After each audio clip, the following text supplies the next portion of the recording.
One of the things I like to do as a dog behaviorist is teach dogs to develop some self-control or some discipline or impulse control.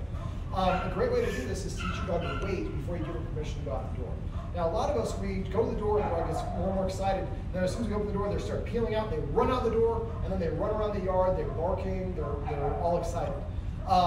Teaching your dog to be calm before things that it really likes doing is really helpful. I do the same technique that I'm about to show you in this video when I'm leashing my dogs up or when I'm feeding them dinner or things along those lines. I look for ways to incorporate delayed gratification, help the dog practice it. Now, as a dog psychologist, what I do when I'm trying to teach a dog to get over a fear or something, or to do a behavior that I want, is I break the activity down into small individual steps and help the dog practice step one over and over and over again in the easiest capacity possible without any of the subsequent steps that follow it.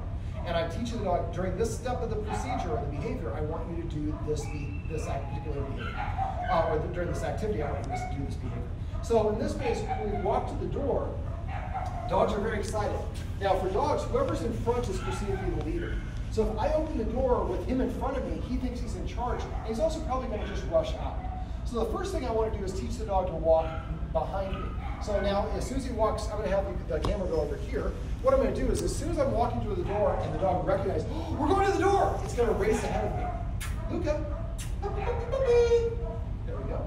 So as soon as he walks in front of me, I turn, and I would just walk away, and I would drop the leash, and I would go sit down over here. Wait for the dog to come back. Luca.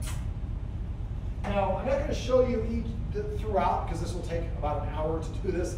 Well, it won't take that long, depending on the dog, it can.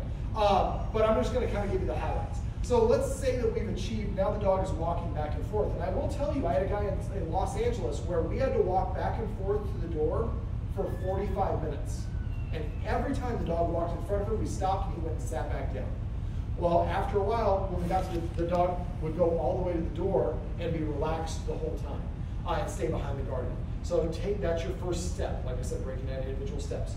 So now let's say we've already achieved that. Now we're at the door, and I want the dog to go out. So I'm going to have to kind of come a little bit closer this time. And so basically what I'm going to do is now I'm going to ask the dog to sit. Luca, sit. Now I reach for the handle. See how it caused him to get up. So what I'm going to do is sit.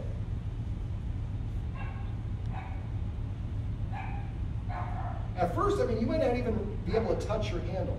Anytime the dog gets up, you stop and tell the dog to sit. If it doesn't sit within 3 seconds, drop the leash, walk away, and go sit down somewhere. Wait for your dog to calm down completely. This is helpful to do not when you're taking your dog out for a walk, just so the dog just learns, when I run the door, I have to be calm and relaxed. So, Luca, sit. So first I'm just reaching towards it, then I'm reaching and touching it, then I'm touching it and moving it, and I'm moving it as loud as I possibly can, because I'm teaching him, no matter what's going on, sit. 3 seconds so I can continue. If it was longer than 3 seconds, I would have dropped the leash and walked away. So now I'm going to open it just a little bit, and I close it.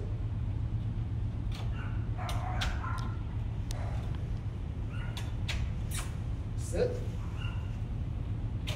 So because he started to go forward, I backed up a step, and I'm practicing just this step.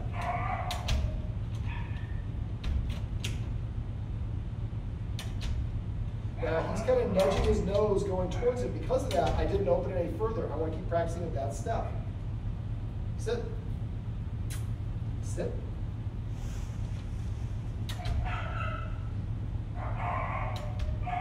Now I've got myself in a bit of a pickle. When you're doing this, make sure you're not blocking the door like I am now, because I'm going to have to move, and if I move, I'm going to create a problem for him.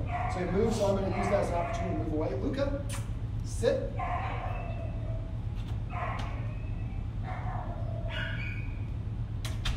Now we're using the leash here because of that activity. If he were to run out there, that's a self-rewarding behavior. So we're going to instead, Luca, sit, sit, Luca, sit. Now we're not going to be able to achieve this because this is one that's going to take a little bit of time. So I'm going to have the camera come over and I'm just going to kind of summarize. Now when you do this, try to practice this 4 times for every 1 time you take your dog outside the door. So that way the dog's like, oh, this is another drill. Remember, we used to actually go through the door. Now we just, you want me to sit at the door and wait.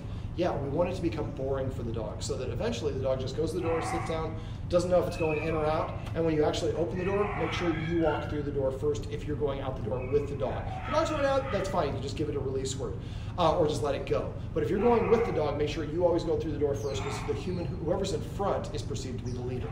Well, these are tips and tricks on how you can teach your dog to wait for permission to go out and open the door.